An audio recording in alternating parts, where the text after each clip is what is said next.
Now I'll share my thoughts on my favorite camera supports. Hey, sometimes you just gotta do what you gotta do.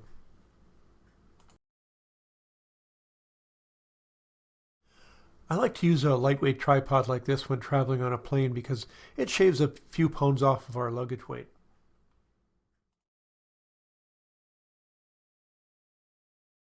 This is my favorite tripod. It's a good balance of durability, weight, and versatility, and it can get quite low. One way is to mount its center column sideways.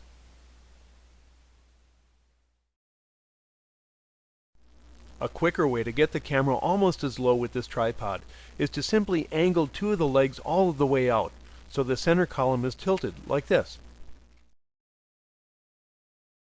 Or the way to get it as low as possible, just tilt the tripod so the tripod head is resting on the ground. This is more stable than hand holding. With the camera this low, it causes any foreground grass to act as a green vignette. And you'll get this effect of blurring the foreground grass.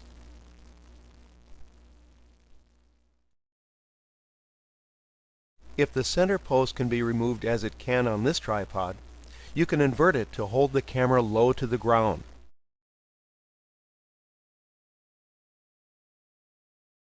In the water, inverting the center post on the tripod is the best way to get the camera low to just above the water's surface. Live view allows you to compose the image on the back of your camera's LCD screen without getting into the water up to your mouth. Of course, mirrorless cameras can do this too, as well as focus very well unassisted. If the water is calm, you get a really nice mirrored image.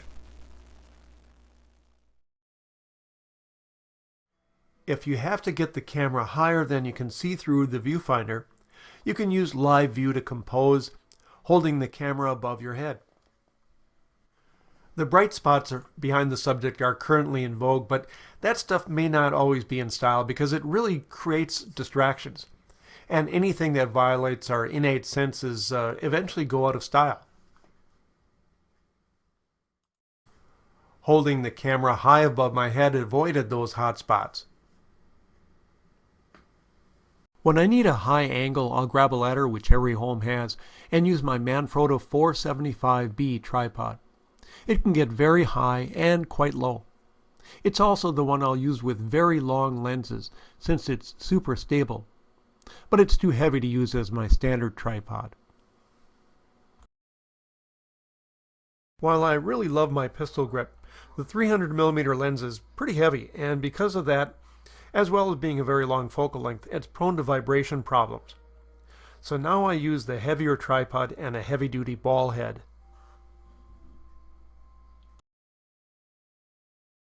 At least once each year, I open up my tripods and clean and lubricate them. Also, be sure to avoid sand in aluminum tripods.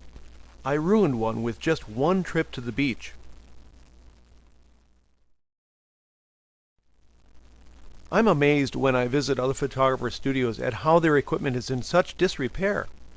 Anything that moves needs to be adjusted from time to time for optimal performance.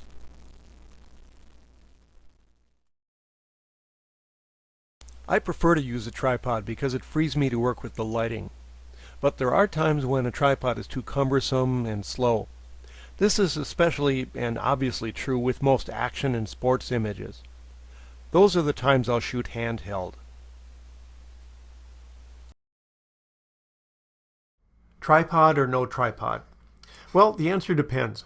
And it depends on the amount of light you have, whether or not you prefer to compose methodically or quickly, whether or not you'll need to create multiple layers without moving the camera to composite into one final image, whether or not you have lighting equipment you want to work with, whether or not you want to carry a camera on your body, whether or not you prefer to interact with the subject behind the camera or off to the side, your personal tolerance for noise and sharpness.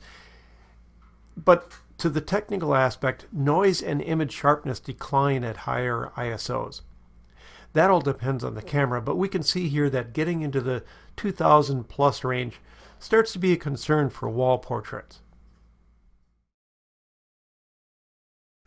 Many lenses today have vibration reduction or image stabilization that allow handheld shooting at about 2 to 3 or even more stops slower than without this feature.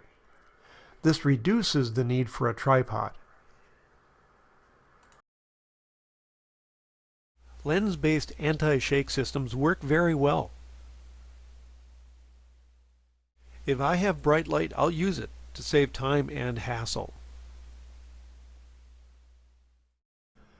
This is not the way to hold and focus a lens. It's a very weak position and it can lead to more camera shake. I would think that everyone would want to use the strongest and most stable method of holding a lens, whether it's long or short. This is pretty basic stuff, and yet I see a lot of new photographers doing it wrong.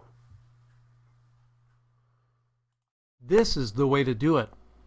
With your focus hand under the lens, you can rest your elbow against your chest, giving you a more stable triangle of support. This results in sharper images.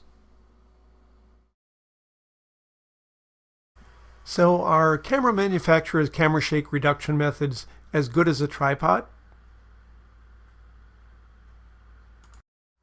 Nope. It's better than freehand, but it's not a substitute for a tripod. It's only there to help in those times when you don't have access to or you can't use a tripod.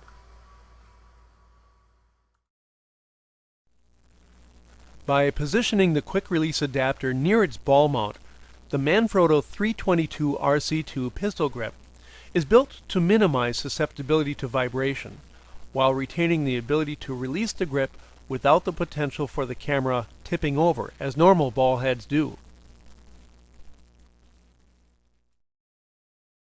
Using an electronic shutter release is another effective way to avoid vibration. However, because the shutter release requires constant pressure for the camera's autofocus, a Bogen pistol grip is needed also because it allows one-handed operation.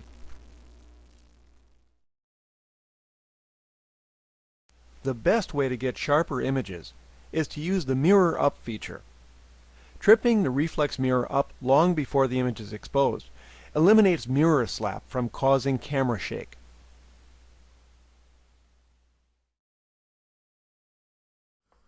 And there are some shutter speeds that are particularly troublesome.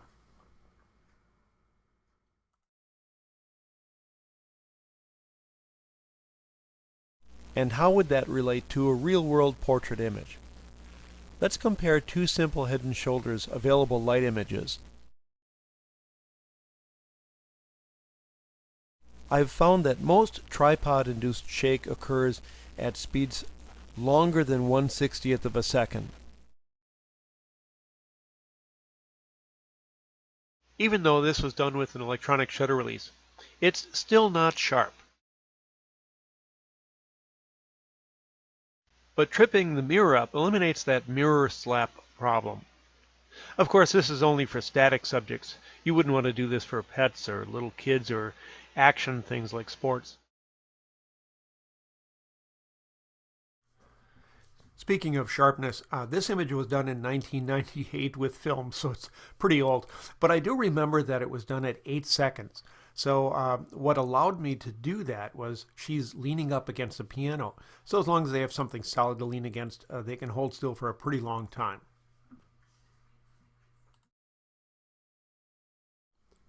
Ironically, very long shutter speeds can be sharper than short shutter speeds because vibration from the mirror in a fraction of a second comprises a much smaller percentage of the overall long exposure.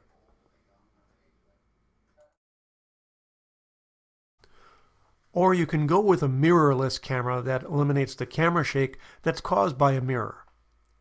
Some mirrorless camera bodies also have the ability to follow focus on the eyes of the subject. That overcomes the focus shift problem SLR cameras have when tilting the camera to recompose.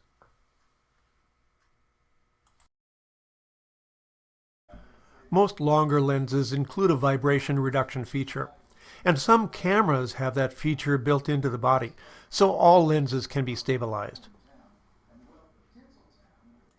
So here's my evaluation of my current lenses and techniques to reduce blurred images due to camera shake. I'd suggest you read your camera lens manual and do some research to see which image stabilization mode you might need for your particular needs.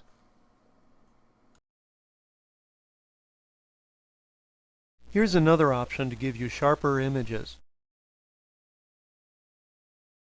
Electronic flash makes a very short duration pulse. So if you overpower the ambient light with that flash, you'll get better sharpness because that flash pulse freezes motion. Let's begin here. Apparently, I tripped the shutter release too soon after I flipped up the mirror. The camera was still shaking too much. On this one I did it right.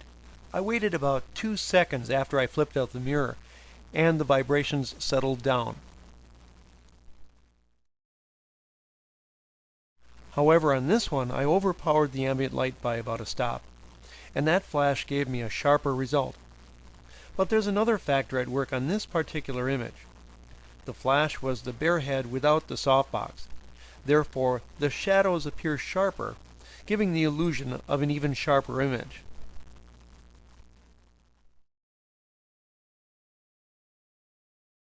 Lest you think you can get by with a cheaper lens, forget about it. This is me at 5.6 on an inexpensive 28-105 Canon lens.